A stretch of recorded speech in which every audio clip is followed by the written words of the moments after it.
اللہ اگر کسی کو عزت دے دے تو دنیا کی کوئی طاقت کسی کو رسوا کر سکتی ہے؟ میرے دشمنوں نے مجھے 17 مرتبہ جیل بھیجا، اور آخری مرتبہ بھیجا تو خوش تھا، اب تو زندگی بھر یہ گھر میں بیٹھا رہے گا، کوئی پروگرام نہیں، جلسے نہیں، ختم، بیڑا غرق، منہ دکھانے کے لائق نہیں رہے گا۔ لیکن دیکھ لیجئے میرے بھائیوں، پہلی بار جب جیل سے نکلا تو اور عزت، دوسری بار نکلا تو اور عزت، تیسری بار نکلا تو اور عزت، اور لاسٹ بار نکلا تو 2000 آدمی باہر کھڑے تھے استقبال کے لیے، ہار پھول مالائیں گلدستے لے کر۔ اب آپ اندازہ لگا سکتے ہیں کہ کوئی کسی کے رسوا کرنے سے رسوا نہیں ہوتا۔ وَتُعِزُّ مَن تَشَاءُ وَتُذِلُّ مَن تَشَاءُ، عزت اور ذلت دینے والی ذات اللہ کی ہے، جب تک وہ کسی کو ذلیل نہ کرے کوئی ذلیل نہیں کر سکتا، اور وہ کسی کو عزت نہ دے تو کوئی دوسرا عزت نہیں دے سکتا۔ وضو بناتے ہو، وضو قاعدے سے بناؤ، پانی لیا ہاتھ میں، یہ دھلیے، پھر دائیں ہاتھ کی انگلیاں بائیں ہاتھ میں اور بائیں ہاتھ کی انگلیاں دائیں ہاتھ میں، ایسے یہ خلال بھی کریے، ہیں یہ 3 بار، پھر کلا۔ بہتر اور افضل یہ ہے کہ ایک چلو پانی لیجئے، آدھا منہ میں لے جائیے اور آدھا ناک میں چاہیے۔ شروع میں ایسا کر نہیں پاؤ گے آپ، عادت ڈالنا پڑے گی۔ ابھی آپ آدھا لوگے نا تو پورا چلا جائے گا، کیونکہ کبھی کیا نہیں ایسا۔ صحیح طریقہ وضو کا یہی ہے، ایک چلو پانی لیا، آدھا منہ میں آدھا ناک میں چڑھائیے، دائیں ہاتھ کی انگلی سے دانتوں کو ملیے، رگڑیے اور پانی تھوک دیجئے، کلا کیجئے، اور یہ والی انگلی بائیں ہاتھ کی اور انگوٹھا دونوں ناک میں ڈالیے ایسے۔ اس کے بعد انگوٹھے سے یہ نتھنا دبائیے بایاں اور جھاڑیے کس کے ناک، کس کے، میں کروں گا نہیں، یہاں موسم خراب ہے، زور سے جھاڑیے، پھر یہ پکڑیے انگلی سے ایسے دبائیے، پھر جھاڑیے، پھر دونوں ہاتھ سے یہ ناک صاف کریے۔ اسی طرح پھر دوسری بار، میں کٹیار میں ایک مسجد ہے باٹا چوک میں، وہاں مسافر خانے میں ٹھہرا ہوا تھا، تو ایک نماز پڑھنے کا ٹائم ہوا تو مسجد میں گیا، میں وضو بنا رہا تھا، میرے بغل میں ایک لڑکا آیا وہیں پر، اور وضو بناتے بناتے ہم سے پوچھنے لگا، مولانا صاحب کتنی رکعت نکل گئی؟ میں نے کہا پتہ نہیں، شاید 2 نکل گئی ہوگی، تیسری چل رہی شاید، بس اتنا میں نے کہا۔ اس نے مارا جلدی سے کر اس کی 2 مل گئی، اور میں اس کو دیکھتا چلا، میں ایسے ہاتھ دھل رہا تھا، میں دیکھتا چلا یہ کر کیا رہا، وضو بنایا اور جلدی سے چلا گیا، اس کو 2 مل گئی، لیکن وضو اس کا بالکل بیکار تھا۔ اور میں نے جب تک وضو بنایا پہنچا تو میری تیسری رکعت بھی نکل گئی تھی، چوتھی ہمیں مل پائی۔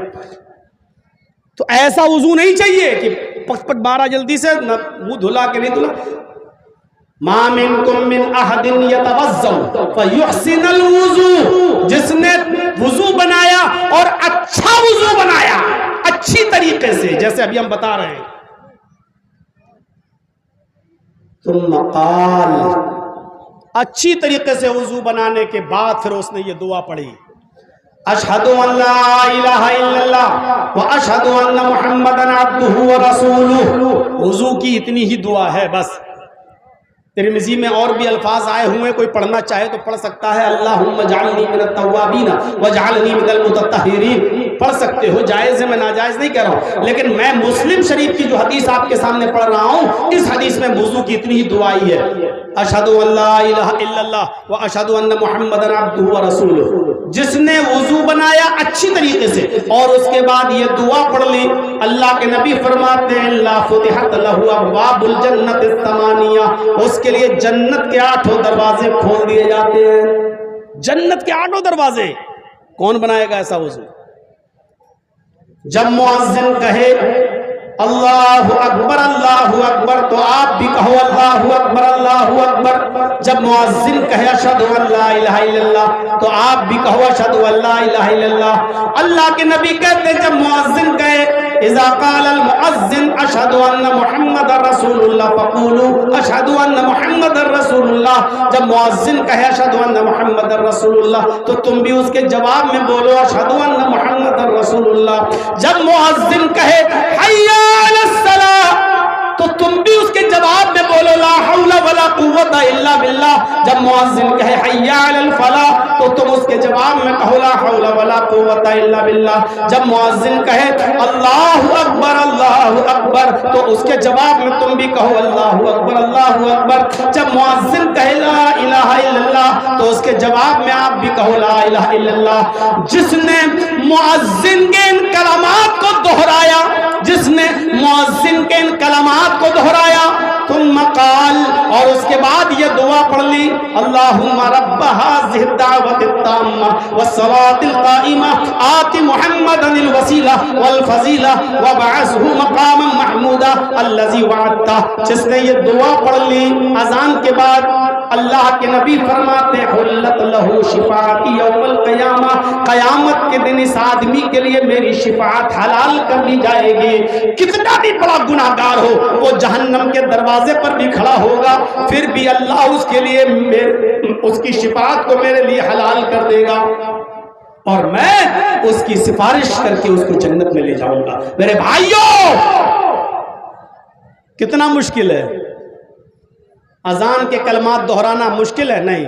ہاں، چائے کی ہوٹل چھوڑنا پڑے گی، تھوڑی دیر پہلے اپنا کام بند کرنا پڑے گا. اگر آپ کے ہاں 12:30 پر ظہر کی اذان ہو رہی ہے تو آپ کو 12:25 پر تیار ہونا پڑے گا. سب چھوڑ چھاڑ کے وضو بنا کے آپ کو بیٹھنا پڑے گا، اور جیسی مؤذن بولے گا ویسی آپ کو کلمات دہرانا پڑیں گے، اور اذان کے بعد یہ دعا پڑھنا پڑے گی. اتنا وقت آپ کو نکالنا پڑے گا. کیا جنت کو پانے کے لیے یہ قربانی بھی آپ نہیں دے سکتے ہو اور امید رکھتے ہو کہ ہمیں جنت مل جائے؟ یہ جنت میں جانے کا راستہ ہے. ایک اور راستہ، من صابر لسنتی عشرۃ رکعۃ فی یوم ولیلۃ، جس نے دن و رات میں 24 گھنٹے میں 5 وقت کی نمازوں میں ان 12 رکعتوں کو پابندی کے ساتھ پڑھا. من صابر علی 12 رکعۃ، جس نے ان 12 رکعتوں کی حفاظت فرمائی، دخل الجنہ، وہ جنت کے اندر داخل ہوگا. کون سی 12 رکعتیں؟ 12 رکعتیں کون سی؟ 5 وقت کی نمازوں میں 12 رکعتیں ایسی ہیں جس نے ان 12 رکعتوں کی مداومت برتی، جس نے ان کی حفاظت کی، وہ جنت میں جائے گا. وہ 12 رکعتیں کون سی ہیں؟ 4 قبل الظہر ورکعتین بعد الظہر، ظہر سے پہلے 4 رکعت. فرض نماز ہوتی ہے، امام پڑھاتا ہے نا ظہر کی فرض نماز، اس سے پہلے 4 رکعت جو سنت پڑھی جاتی ہے. سنیے، 4 قبل الظہر، ظہر سے پہلے 4 رکعت، اور ظہر کے بعد 2 رکعت. کتنی ہو گئی؟ 6. میں آپ لوگوں سے پوچھتا جاؤں گا، دیکھوں گا کتنا غور سے سن رہے ہیں آپ. 4 قبل الظہر ورکعتین بعد الظہر، 4 رکعتیں ظہر سے پہلے اور 2 رکعتیں ظہر کے بعد. 4 اور 2 6. ورکعتین بعد المغرب، مغرب کے بعد 2 رکعت. کتنی ہو گئی؟ 6 اور 2 8. ورکعتین بعد العشاء، اور عشاء کے بعد 2 رکعت، فرض نماز کے بعد عشاء کے بعد 2 رکعت. 8 اور 2 10. ورکعتین قبل الفجر، اور فجر سے پہلے کی 2 رکعت. کتنی ہو گئی؟ 12. اللہ کے نبی فرماتے ہیں جس نے ان 12 رکعتوں کی مداومت برتی، سنن نسائی کی روایت، جس نے یہ 12 رکعتیں پابندی کے ساتھ پڑھی، ظہر سے پہلے 4 رکعت، ظہر کے بعد 2 رکعت، مغرب کے بعد 2 رکعت، عشاء کے بعد 2 رکعت، فجر سے پہلے 2 رکعتیں، جس نے ان 12 رکعتوں کو پابندی کے ساتھ پڑھا، دخل الجنہ، وہ جنت کے اندر داخل ہوگا. جنت، مغفرت کی طرف دوڑو اور جنت کو پانے کے لیے بھی جلدی کرو. یہ جنت میں جانے والے اعمال ہیں. کریے پابندی. اور سنیے، من قرأ آیت الکرسی بعد الصلاة المکتوبة لم یمنعہ من دخول الجنة الا الموت. جس نے ہر فرض نماز کے بعد آیت الکرسی کو پڑھنا اپنا معمول بنایا، جس نے ہر فرض نماز کے بعد آیت الکرسی کو پڑھنا اپنی عادت بنا لی، یعنی جب بھی فرض نماز پڑھتا ہے فرض نماز کے بعد آیت الکرسی پڑھ لیتا ہے، تو جو فرض نماز کے بعد آیت الکرسی پڑھتا ہے لم یمنعہ من دخول الجنہ، اس کو جنت میں داخل ہونے سے موت کے سوا کوئی چیز نہیں روک رہی ہے، الا الموت، اس کو جنت میں جانے کے لیے موت کے سوا کوئی چیز نہیں روک رہی ہے. یعنی وہ آدمی اس لیے جنت میں ابھی نہیں گیا کیونکہ وہ زندہ ہے، مرے گا فوراً جنتی. اس کو جنت میں جانے سے صرف موت روک رہی ہے. اللہ کے نبی کا مقصد بتانے کا مقصد یہ ہے کہ یہ جنت میں لے جانے والا عمل ہے. سمجھ لو کہ تم مرے اور جنت میں داخل ہو گئے، یہ جنت میں جانے والا عمل ہے. نماز پڑھنے گئے، نیت باندھی، اللہ اکبر، جیسے ہی آپ نے نماز پڑھنے کے یہاں جو نیت باندھی، یہیں سے مغفرت مانگنا شروع ہو گیا. ہم دعا کیا پڑھتے ہیں؟ سبحانک اللہم و بحمدک و تبارک اسمک و تعالی جدک و لا الہ غیرک، یہ دعا ہم پڑھتے ہیں. جبکہ اللہ اکبر کہنے کے بعد جو سب سے بہتر اور سب سے افضل جو دعا ہے وہ ہمیں یاد ہی نہیں. اللہ کے نبی صلی اللہ علیہ وسلم جو دعا پڑھا کرتے تھے تکبیر تحریمہ کے بعد، وہ دعا یہ ہوا کرتی تھی، اللہم باعد بینی و بین خطایای کما بعدت بین المشرق والمغرب اللہم نقنی من الخطایا. پوری دعا آپ یاد کریے اور ایک ایک لفظ پر غور کیجیے. اللہ اللہم باعد بینی و بین خطایای کما بعدت بین المشرق والمغرب. اے اللہ میرے اور میرے گناہوں کے درمیان اتنی دوری پیدا کر دے. کیا دعا مانگ رہے ہیں آپ، لیکن یاد ہوگی تب تو. اللہم باعد، اے اللہ دور کر دے، دوری پیدا کر میرے اور میرے گناہوں کے درمیان. بینی و بین خطایای، میرے اور میرے گناہوں کے درمیان اتنی دوری پیدا کر دے، اتنی دوری پیدا کر دے.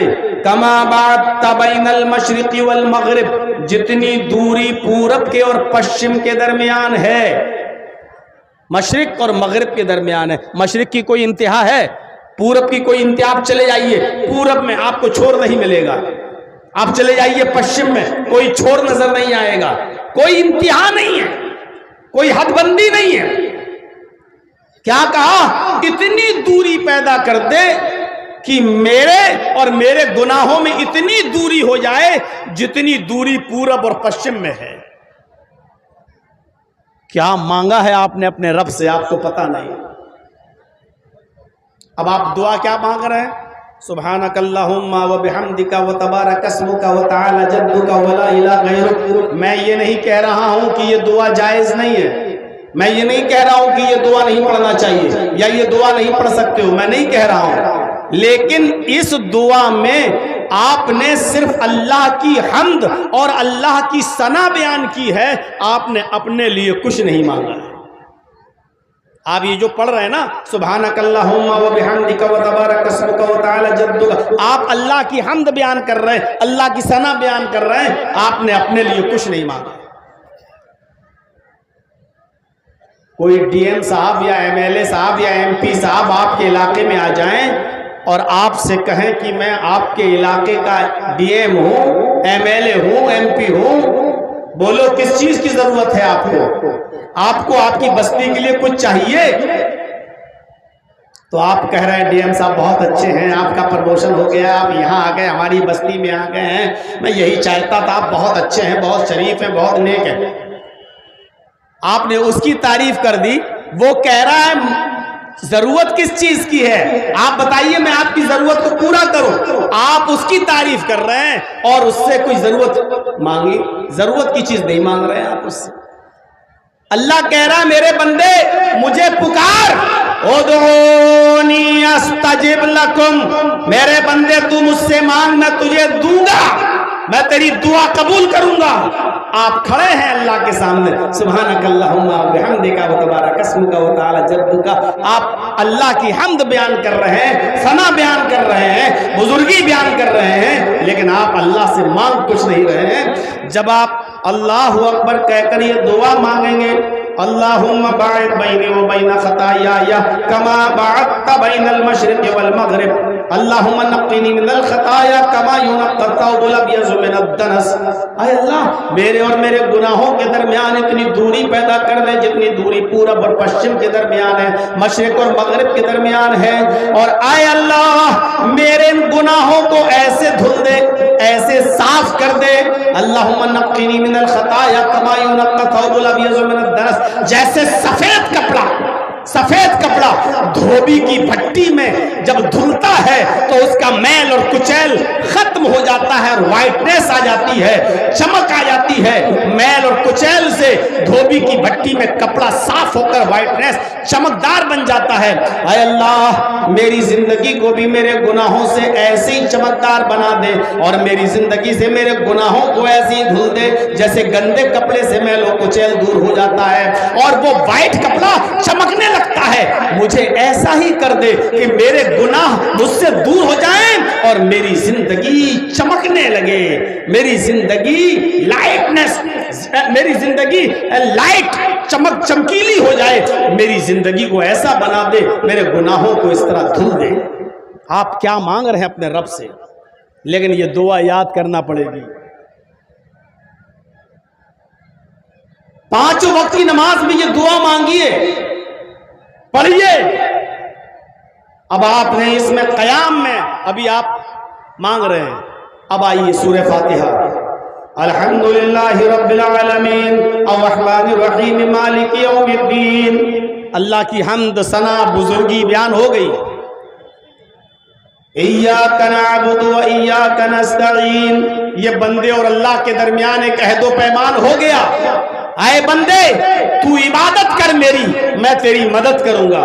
اے اللہ ہم تیری ہی عبادت کرتے ہیں اور تجھ سے ہی مدد طلب کرتے ہیں، عبادت کرنا تیرا کام، مدد کرنا میرا کام۔ گویا کہ ایک بندے اور اللہ کے درمیان ایک وعدہ ہو رہا ہے، بندے تو مجھ سے وعدہ کر رہا ہے کہ تو میری عبادت کرے گا، اور اللہ بھی اس سے وعدہ کر رہا ہے کہ میرے بندے ہم تیری مدد کریں گے، تو میری عبادت کر ہم تیری مدد کریں گے۔ یہ عہد و پیمان ہو گیا۔ اس کے بعد پھر آپ اپنے لیے مانگیے، اہدنا الصراط المستقیم صراط الذین انعمت علیہم غیر المغضوب علیہم ولا الضالین۔ آپ نے اپنے لیے مانگ لیا، اے اللہ ہم کو صراط مستقیم پر چلا، اے اللہ مجھے ان لوگوں کے راستے پہ چلا جن کے اوپر تو نے انعامات نازل کیے ہیں، نعمتیں برسائی ہیں، اے اللہ مجھے ان لوگوں کے راستے سے بچا لے، نجات عطا فرما جو تیرے غیظ و غضب اور غصے سے ہلاک و برباد ہو گئے۔ اے اللہ مجھے ان لوگوں کے راستے پہ مت چلا جن کے اوپر تیرا غیظ و غضب اور غصہ نازل ہوا۔ یہاں آپ نے پھر اللہ سے مدد مانگی اور دعا مانگی، سورت پڑھی۔ اب آپ رکوع میں جا رہے ہیں، دیکھیے کتنی مغفرت کا انتظام کر دیا، مانگو تو اللہ اکبر۔ اب آپ رکوع میں جا رہے ہیں، کیا پڑھ رہے ہیں رکوع میں؟ سبحان ربی العظیم، یہی یاد ہے۔ ابھی کسی کو کھڑا کر کے پوچھو رکوع میں کیا پڑھتے ہو، سبحان ربی العظیم۔ ہم نے وہ دعا یاد کر لی جو سب سے آسان ہے، وہ سب سے چھوٹی ہے، سبحان ربی العظیم۔ آپ رکوع میں گئے، آپ نے کہا سبحان ربی العظیم، ایمانداری کے ساتھ بتائیے اللہ کی حمد، اللہ کی تسبیح تو بیان کر دی آپ نے، لیکن رکوع میں آپ نے اپنے لیے کیا مانگا؟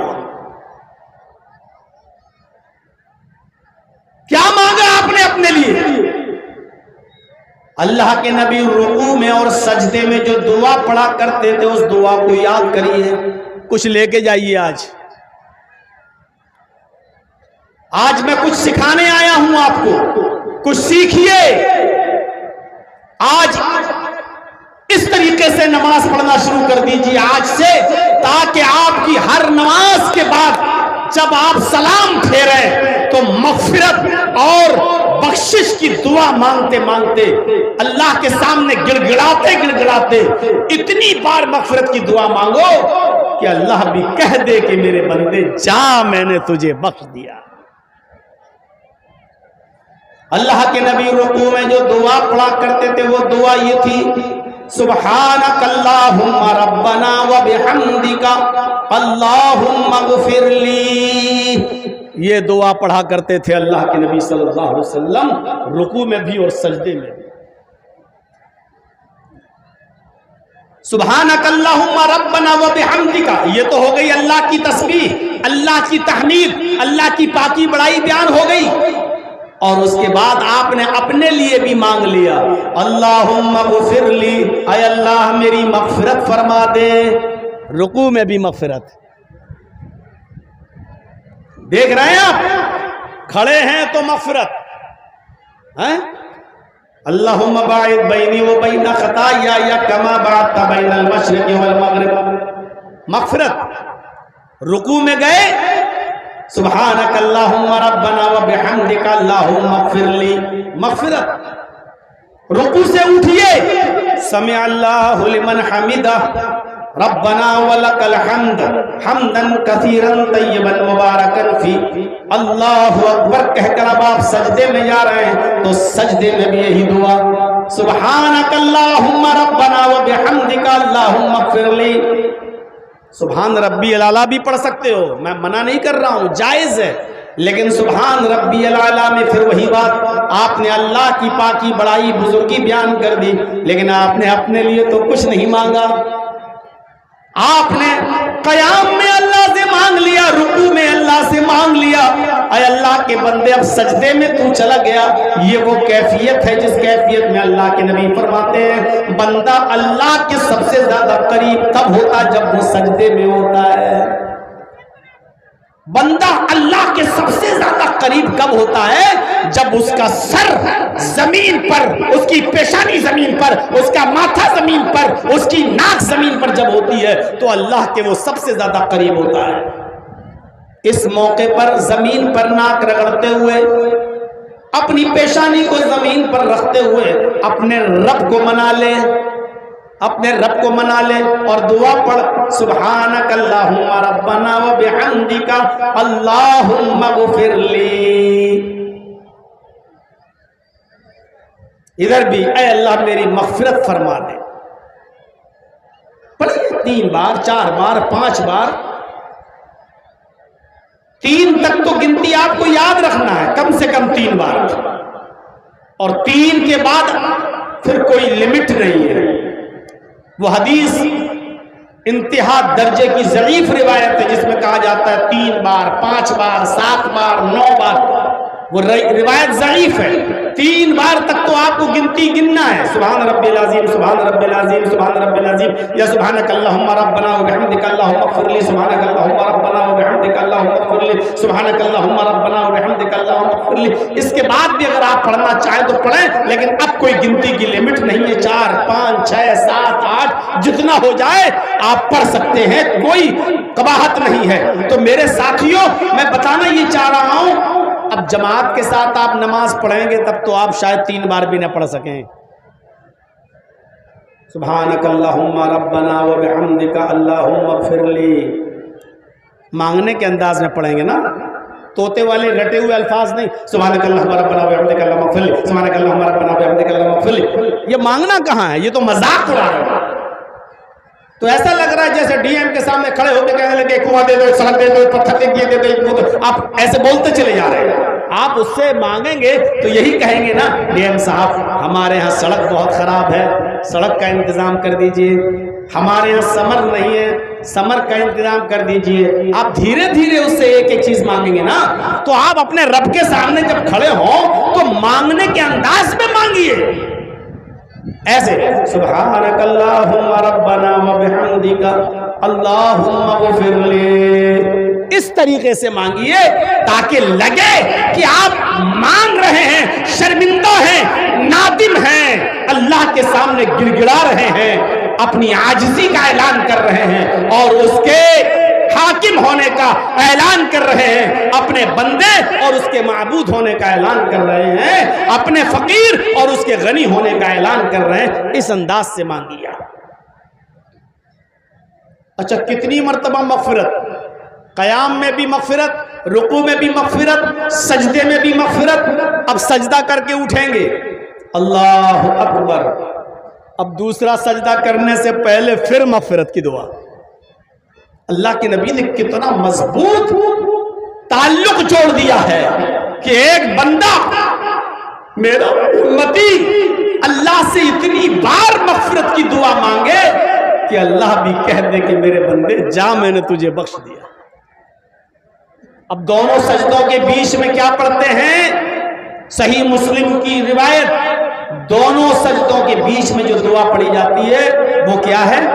رب اغفر لی اور رب اغفر لی، 2 بار، یہاں 3 بار نہیں ہے، یہاں 2 بار پڑھیں گے۔ کیا؟ رب اغفر لی اور رب اغفر لی۔ اس کا ترجمہ بھی کیا ہے؟ اے میرے رب مجھے بخش دے، اے میرے رب میری مغفرت فرما دے۔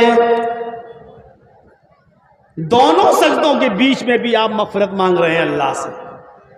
اب سوچئے، قیام میں بھی مانگ چکے، رکوع میں بھی مانگ چکے، سجدے میں بھی مانگ چکے، سجدے کے بیچ میں، دونوں سجدوں کے بیچ میں بھی آپ مانگ چکے۔ اور رب اغفر لی، رب اغفر لی، یہ مسلم کی روایت ہے، لیکن دوسری حدیثوں میں یہ دعا بھی آئی ہے، اگرچہ بعض محدثین نے اس میں کلام بھی کیا ہے۔ اگر ساتھ میں یہ دعا بھی پڑھ لیں تو سونے پہ سہاگا۔ کیا دعا ہے؟ ارے آج کچھ سیکھو، یہ دعا بھی یاد کر لو، رب اغفر لی، رب اغفر لی، اس کے بعد یہ دعا بھی پڑھ لو، ہو سکے تو اللہم اغفر لی وارحمنی وہدینی وعافنی وارزقنی۔ آپ کو پتہ نہیں آپ نے اپنے رب سے کیا کیا مانگا ہے، آپ نے اپنے رب سے کیا کیا مانگا ہے، آپ کو پتہ نہیں ہے۔ بس ہم پڑھ لیتے اللہم اغفر لی وارحمنی وہدنی وعافنی وارزقنی، بس ہمیں پتہ یہ دعا ہے بس، لیکن آپ نے مانگا کیا ہے سوچئے۔ اللہم اغفر لی، اے اللہ میری مغفرت فرما دے، وارحمنی، پوری دنیا میرے اوپر ظلم کرنا چاہتی ہے، اے اللہ تو میرے اوپر رحم فرما دے۔ آپ کے پڑوسی نے آپ کی زمین پر قبضہ کر لیا، 2 گج 2 فٹ زمین پر قبضہ کر لیا، آپ کے پاس اتنا پیسہ نہیں کہ آپ مقدمہ لڑ سکیں، آپ غریب آدمی ہیں، آپ دعا مانگیے، وارحمنی، اے اللہ میرے اوپر رحم فرما، ساری دنیا میرے اوپر ظلم کرنا چاہتی ہے، تو میرے اوپر رحم فرما دے، وہدینی، مجھے ہدایت عطا فرما۔ کوئی ادھر بلاتا ہے، کوئی ادھر بلاتا ہے، کوئی اپنی طرف کھینچتا ہے، کوئی کہتا ہے کہ میری طرف آ جاؤ۔ اے اللہ میں جاؤں تو کہاں جاؤں؟ ادھر جاؤں تو وہ مولوی کہتا ہے ہم صحیح، ادھر جاؤں تو یہ مولوی کہتا ہے کہ ادھر آ جاؤ میرا صحیح۔ اے اللہ میں بڑے پس و پیش میں ہوں، میں جاؤں تو کہاں جاؤں؟ وہدینی، تو میرے لیے ہدایت کا دروازہ کھول دے، تو مجھے ہدایت عطا فرما دے۔ وعافینی، اے اللہ مجھے عافیت عطا فرما۔ عافیت، عافیت کسے کہتے ہیں پتہ ہے آپ کو؟ عافیت، اے اللہ مجھے جسمانی بیماریوں سے بھی نجات عطا فرما۔ وعافینی الہ العالمین، تو مجھے میری جسمانی بیماریوں سے بھی نجات عطا فرما اور مجھے میری روحانی بیماریوں سے بھی نجات عطا فرما۔ عافینی میں دونوں بیماریاں شامل ہیں، اللہ مجھے عافیت دے، جتنی بھی میرے اندر جسمانی بیماری ہے اے اللہ تو اس کو مٹا دے۔ اور جتنی بھی روحانی بیماریاں تو اس کو بھی دور کر دے، تو اس کو بھی مٹا دے۔ آپ نے اپنے رب سے کیا مانگا ہے آپ کو پتہ ہی نہیں۔ مولانا صاحب دعا کرنا، میری طبیعت بہت خراب ہے۔ جرجیز صاحب نے کہا اچھا ٹھیک ہے میں دعا کروں گا انشاءاللہ آپ کے لیے۔ اچھا آپ کو کیا بیماری ہے؟ نہیں مولانا ہم بیماری نہیں بتا سکتے ہیں آپ کو۔ کیوں؟ نہیں، بس دعا کرنا اللہ مجھے ٹھیک کر دے، اللہ مجھے شفا دے۔ اچھا یہ بتاؤ جب تک تم اپنی بیماری بتاؤ گے نہیں تو میں دعا کیسے کروں گا؟ ارے کوئی بیماری ہے، تمہیں بخار ہے، تو میں کہوں گا اللہ اس کو بخار ہے، اس کو صحت عطا فرما۔ بتاؤ گے نہیں تو ہم دعا کیسے کریں گے؟ مجھے بتاؤ نا کیا بیماری ہے۔ آپ بتانا نہیں چاہ رہے، کیوں؟ کیونکہ آپ نے اپنی جوانی میں بہت غلط کام کیے ہیں، عیاشیاں کی ہیں، مکاریاں کی ہیں۔ آپ کو ایڈز کی بیماری ہو چکی ہے، خطرناک بیماری میں آپ ملوث ہیں، لیکن آپ بتانا نہیں چاہتے ہیں۔ جرجیز کو نہیں بتا سکتے ہو مت بتاؤ، لیکن اللہ کے سامنے تو تمہاری بیماری چھپی ہوئی نہیں ہے، اس کو تو پتا ہے، اس لیے جرجیز سے چھپا سکتے ہو، لیکن مسجد میں جاؤ نماز پڑھو تو یہ دعا مانگ لو، وعافینی، اے اللہ مجھے جو بھی جسمانی بیماری ہے تو مجھے عطا فرما دے۔ آپ نے بتایا بھی نہیں اور اللہ جانتا ہے کہ تمہیں کیا بیماری ہے اور تم کیا مانگنا چاہ رہے ہو۔ آپ کی وہ بیماری سے اللہ آپ کو نجات عطا فرمائے گا۔ غور کرو میرے بھائیوں، آپ نے کیا مانگا اپنے رب سے دونوں سجدوں کے بیچ میں؟ وعافینی، اے اللہ مجھے کینسر ہے مجھے نجات عطا فرما، مجھے ٹی بی ہے نجات عطا فرما، اللہ مجھے ایڈز سے نجات عطا فرما، اے اللہ میں لا علاج بیماریوں میں مبتلا ہوں تو مجھے عافیت دے، مجھے جسمانی بیماریوں سے نجات عطا فرما۔ اور صرف جسمانی ہی نہیں، روحانی بیماریوں سے بھی ہمیں نجات دے، روحانی بیماریاں بھی ہماری ٹھیک کر دے۔ روحانی بیماری کیا ہے؟ روحانی بیماری، میرا مکان 2 منزل، میرے پڑوسی نے 3 منزل بنا لیا ہے، اے اللہ اس کا گھر 3 منزل کیسے بن گیا ہے؟ یہ اتنا ترقی کیوں کر رہا ہے؟ یہ اتنا آگے کیسے بڑھ رہا ہے؟ یہ 10,000 روپے کا بکرا لایا قربانی کے لیے، میں 20,000 کا لے کے آؤں گا، یہ ہم سے آگے کیسے بڑھ رہا ہے؟ یہ ترقی نہ کرے، اس کی دکان اتنی چل رہی ہے۔ مولوی کے پاس آئے، مولانا صاحب ایسا تعویذ دے دو کہ اس کی دکان کے سارے کسٹمر ٹوٹ کر ہماری دکان پہ آ جائیں۔ یہ ہے روحانی بیماری۔ یہ کٹھ ملا تمہیں تعویذ دے گا، یہ مولوی تمہیں تعویذ دے گا کسی کے دکان کے کسٹمر کو توڑ کر اپنا بنانے کے لیے، جس کے پاس خود کھانے پینے کا انتظام نہیں ہے، جو 5-6-10 ہزار روپے مہینے پہ خود مسجد میں نماز پڑھا رہا ہے، جو پورے مہینے میں اپنی بیوی کے میک اپ کا خرچہ پورا نہیں اٹھا پا رہا ہے، یہ تمہیں تعویذ دے گا اور دوسروں کی دکان پہ آنے والے کسٹمر کو توڑ کر تیری دکان پہ لائے گا۔ 10 سال تو مدرسے میں پڑھتے ہوئے ہو گیا، 25-30 سالیں تقریر کرتے ہوئے ہو گیا، آج تک مجھے کوئی قرآن کی ایک آیت ایسی نہیں ملی اور ایک حدیث ایسی نہیں ملی جس میں یہ ہو کہ فلاں کے دکان کے کسٹمر ٹوٹ کر اس دکان پہ کیسے آئیں گے۔ ہمیں تو نہیں ملے، ان کٹھ ملاؤں کے پاس وہ کہاں سے آ گئی ہمیں پتہ نہیں۔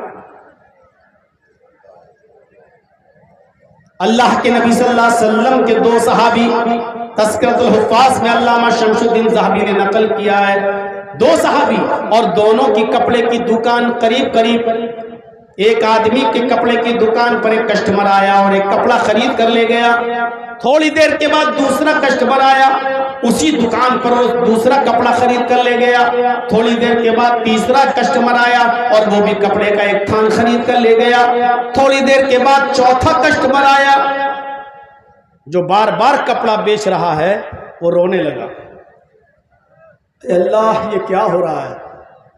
میری دکان پر 3 کسٹمر آ چکے ہیں اور تینوں کو میں نے کپڑا دے دیا، میرے پڑوس میں میرے بھائی کی بھی کپڑے کی دکان ہے، اس کا ایک بھی کپڑا نہیں بکا۔ سن رہے ہیں؟ یہاں تو چائے کی دکان اگر ہم کھولیں اور بغل میں دوسرا چائے کی دکان کھولیں، کسٹمر آ رہا تو ہم اٹھ کے جائیں، ارے بھائی ادھر آئیے ادھر آئیے، میرے بھی گوشت کی دکان، اس کی بھی گوشت کی دکان، وہ آ رہا ہے، بھاگ کے دوڑ کے جائیں گے، ادھر آؤ ادھر آؤ، ارے ایک بار ہماری دکان سے گوشت لے جائیے پھر زندگی میں کبھی بھولیں گے نہیں۔ اس کی دکان پہ بھی آ سکتا تھا, میری دکان پہ بھی آ سکتا تھا کسٹمر, لیکن دکان چھوڑ کے جاتے ہیں اور لپک کے اس کسٹمر کو پکڑ کے لاتے ہیں. یہاں تین کپڑے بیچ چکا ہے, رو رہا ہے, چوتھا کسٹمر آیا. اے اللہ, میرے پڑوس میں جو دکان ہے میرے بھائی کی, اس کا ایک بھی کپڑا نہیں بکا ہے, اس کے بھی 8 بچے ہیں, اس کی بھی بیوی ہے, آج اس کے گھر میں چولہا کیسے جلے گا. اے اللہ, میں اس کسٹمر کو جھوٹ بول کر اس دکان پہ بھیج رہا ہوں, اس جھوٹ کو تو میرے لیے معاف کر دینا. اس نے کہا کپڑا دکھائیے ابھی جو اس کو بیچا. کہا وہ کپڑا میرے پاس ختم ہو گیا ہے, جو ابھی کپڑا لے کر گیا ہے جو آدمی, وہ کپڑا ختم ہو گیا میرے پاس, اب نہیں ہے. لیکن اس سے بھی اچھا کپڑا میرا پڑوسی بیچ رہا ہے, آپ جائیے اور اس دکان سے جا کر کپڑا خرید لیجئے. اس نے اپنے اس کسٹمر کو پڑوسی کی دکان پہ بھیج دیا, پڑوسی کو جتایا بھی نہیں, اس دکان پر بھیج دیا اور اس نے اسی قسم کا کپڑا بیچ دیا, اس کو دے دیا, صرف اس لیے کہ میری دکان پر تو 3 کپڑے کے تھان بک چکے ہیں, میرے گھر میں تو چولہا جل جائے گا, میرے بیوی بچے تو کھانا کھا لیں گے, لیکن میرے پڑوس کا بھی چولہا جلنا چاہیے, اس کے بھی بیوی بچے ہیں. یہ تعلیم دی ہے محمد رسول اللہ صلی اللہ علیہ وسلم نے. یہ تعلیم کہاں چلی گئی ہے؟ جو اپنے لیے پسند کرو وہ اپنے بھائی کے لیے پسند کرو. ہے یہ جذبہ ہمارے اندر؟ ہے یہ توفیق ہمارے اندر؟ کیا ہم یہ قربانی دے سکتے ہیں کہ بھائی میرا کپڑا تو بک گیا تو بیچ لے, میرا گوشت تو بک گیا تو بیچ لے؟ یہ قربانی ہے؟ یہ جذبہ ہے ہمارے اندر؟ کتنا بگاڑ تھا نبی کے آنے سے پہلے.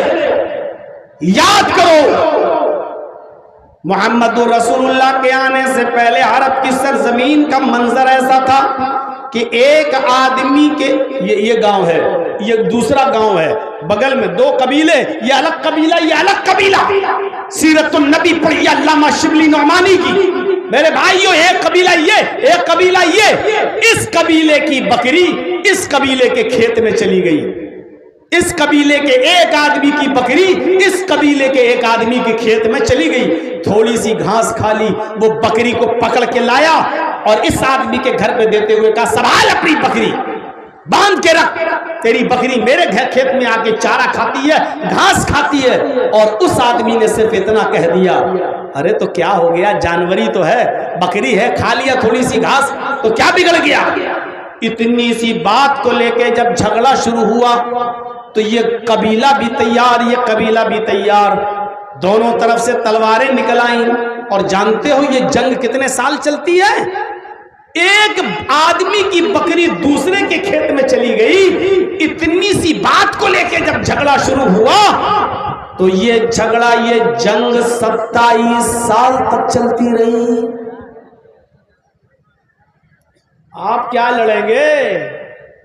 صرف میاں مٹھو بنے ہوتے ہیں کہ بڑے باپ کی اولاد ہیں. ہم سے پہلے سائیکل نکال کے دکھا, ہم سے پہلے اپنی گاڑی نکال کے دکھا, میں پہلے آیا ہوں پہلے. آپ کیا لڑیں گے؟ اتنی سی بات کو لے کے جھگڑا شروع ہوا تو 27 سال تک جھگڑا چلا. کتنے سال تک؟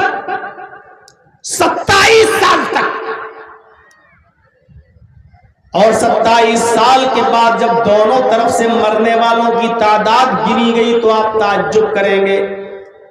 بکری تو زندہ رہی, لیکن جس بکری کی وجہ سے جھگڑا ہوا 27 سال میں دونوں طرف سے مرنے والوں کی گنتی گنی گئی تو گنتی ہوئی 40,000. ایک بکری کے گھاس کھا لینے کی وجہ سے جھگڑا 27 سال تک چلا. اور دونوں طرف سے مرنے کے والوں کی تعداد کتنی ہوئی؟ 40,000. اور پھر بھی جھگڑا ختم نہیں ہوا. اسی بیچ محمد رسول اللہ صلی اللہ علیہ وسلم نبی ہونے کا اعلان کرتے ہیں. آپ نے اسلام کی دعوت دی, اسلام کی تبلیغ کرنا شروع کی. ایسی اجھڑ اور ایسی جاہل اور ایسی بدتمیز قوم کو جب آپ نے بھائی بھائی کا درس دیا, ان کو جب بھائی چارہ سکھلایا تو جانتے ہو یہی ایک دوسرے کی دشمن قوم, ایک بکری کی وجہ سے 40,000 آدمی مر جائیں اور پھر بھی جھکنے کے لیے تیار نہ ہو، 27 سال تک جنگ لڑتے ہو اور جھکنے کا نام نہ لیتے ہو۔ اللہ کے رسول نے ان کو جب تعلیم دی تو جانتے ہو یہ کیسے بن گئے؟ جنگ یرموک کے اندر 2-3 صحابی زخمی پڑے ہوئے ہیں اور لیٹے ہوئے ہیں، زخم سے کراہ رہے ہیں۔ ایک صحابی پانی لے کر ایک زخمی صحابی کے پاس جاتا ہے اور اس کو پانی دیتا ہے، لو میرے بھائی پانی پی لو۔ اس نے جیسی پانی کا ایسا گلاس اپنے ہونٹوں تک لگایا، ابھی پیا نہیں ہے، ہونٹوں تک لے کر گیا کہ دوسرے صحابی چیخنے لگے، کاش مجھے بھی کوئی پانی پلا دے، تھوڑا سا پانی چھوڑ دینا، میں بھی پیاسا ہوں، مجھے بھی پیاس کی شدت ہے۔ اور اس صحابی نے پانی چھوڑ دیا، میرا بھائی مجھ سے بھی زیادہ پیاسا ہے، جاؤ پہلے میرے اس بھائی کو پانی پلاؤ، میرا بھائی مجھ سے بھی زیادہ پیاسا ہے۔ وہ صحابی جو پانی لے کر گئے تھے اس صحابی کو چھوڑ کے دوسرے زخمی صحابی کے پاس جاتے ہیں، لو تم پانی پیو، ان کو اٹھاتے ہیں، تب تک تیسرا چیخنے لگتا ہے کہ تھوڑا پانی مجھے بھی دے دینا اگر بچ جائے، میں بھی پیاسا ہوں اور پیاس کی شدت مجھے بھی لگ رہی ہے۔ دوسرے نے تیسرے کی طرف ریفر کر دیا، نہیں ہم نہیں پیئیں گے پانی، میرا بھائی مجھ سے بھی زیادہ پیاسا ہے۔ دوسرا تیسرے کے پاس گیا، اس کے پاس پہنچنے سے پہلے ہی تیسرا انتقال کر گیا، لوٹ کر دوسرے کے پاس آیا کہ چلو اب دوسرے ہی کو پانی پلاؤں، تو دوسرا بھی انتقال کر گیا۔ پھر وہ لوٹ کر پہلے کے پاس آیا جس کو سب سے پہلے پانی پلانا چاہتا تھا، اس کو اٹھاتا ہے، کیا دیکھتا ہے کہ پہلا بھی جہاں فری کے سپرد کر چکا ہے، اس پہلے کا بھی انتقال ہو گیا ہے۔ جو قوم ایک بکری کے تھوڑے سے گھاس کھا لینے کی وجہ سے 27 سال تک لڑتی ہو اور 40,000 لوگوں کے مرنے کے بعد بھی چھکنے کو تیار نہ ہوتی ہو، محمد رسول اللہ نے اس قوم کو ایسا بھائی بھائی بنایا کہ خود پانی نہیں پیا، بھلے ہی میری جان چلی جائے لیکن میرا بھائی پیاسا نہ رہ جائے۔ دوسرے نے تیسرے کی طرف ریفر کر دیا، میری جان چلی جائے گوارا لیکن تیسرا پیاسا نہ رہ جائے۔ اس کے پہنچنے سے پہلے تیسرا انتقال، جو ایک دوسرے کی جان کے دشمن تھے وہ ایک دوسرے کے لیے اپنی جان دینے والے بن گئے۔ قرآن نے اسی منظر کو نقل کرتے ہوئے فرمایا، وَذُكُرُوا نِعْمَةَ اللَّهِ عَلَيْكُمْ إِذْ كُنْتُمْ أَعْدَاءً فَأَلَّفَ بَيْنَ قُلُوبِكُمْ فَأَصْبَحْتُمْ بِنِعْمَتِهِ إِخْوَانًا۔ اللہ کی اس نعمت کو یاد کرو، وَذُكُرُوا نِعْمَةَ اللَّهِ عَلَيْكُمْ، اللہ کی اس نعمت کو اے مسلمانوں یاد کرو، اِذْ كُنْتُمْ أَعْدَاءً کہ آپس میں تم ایک دوسرے کے دشمن تھے، آپس میں تم ایک دوسرے کے حریص تھے، آپس میں ایک دوسرے کے خون کے پیاسے تھے، فَأَلَّفَ بَيْنَ قُلُوبِكُمْ تو اللہ نے تمہارے دلوں کے اندر الفت ڈال دی، اللہ نے تمہارے دلوں میں محبت ڈال دی، فَأَصْبَحْتُمْ بِنِعْمَتِهِ إِخْوَانًا تو تم اللہ کی نعمت، اسلام کی نعمت سے، قرآن کی نعمت سے، محمد رسول اللہ جیسی نعمت سے اللہ نے تمہیں بھائی بھائی بنا دیا۔ تم آپس میں ایک دوسرے کے لیے جان لینے والے تھے، اب ایک دوسرے کے لیے جان دینے والے بن گئے۔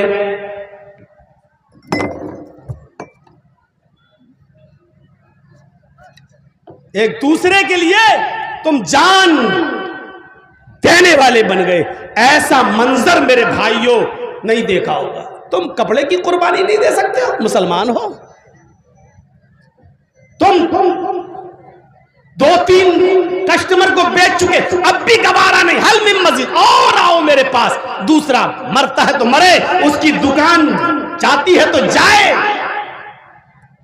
بند ہوتی ہے تو ہوئے، بلکہ کٹھملوں کے پاس اور چلے جاتے ہو کہ بند ہونے کا نسخہ دے دو، تعبیذ دے دو، تاکہ وہ جو ہے آلو چھلتا رہے، اس کی دکان بند ہو جائے اور ہماری دکان پہ کسٹمر آ جائیں، اس کے ٹوٹ کر ہم ایک دوسرے کی بربادی کے سپنے دیکھتے ہیں۔